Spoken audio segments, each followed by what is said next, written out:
घरच्या गरिबीवर मात करत 10वीच्या परीक्षेमध्ये घवघवीत यश प्राप्त करणाऱ्या गुणवंतांचं कौतुक आणि त्यांना आर्थिक मदत करणारा संघर्षाला हवी साथ हा कार्यक्रम पाहून महाराष्ट्रच नव्हे तर देशभरातून झी मीडियाचं कौतुक होतंय। या कार्यक्रमाचं प्रसारण होताच अनेकांच्या डोळ्यामध्ये नकळत अश्रू दाटून आले।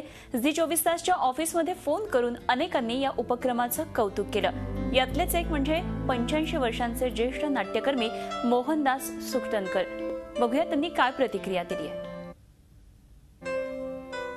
संघर्षाला साथ हवी हा कार्यक्रम मी पाहिला। त्या कार्यक्रमाच्या निमित्तानं जी गुणवंत मुलं मंचावर आणली गेली त्यांचं कथन मी ऐकलं आणि ती ज्या दयनीय परिस्थितीत राहत होती तुम्हाला सांगतो, अगदी स्मशानापासून फुटपाथपर्यंत राहिलेली मुलं, पण 94 आणि 95% मार्क मिळू शकत असलेली मुलं पाहिली आणि खरोखर सुन्न झालं मन।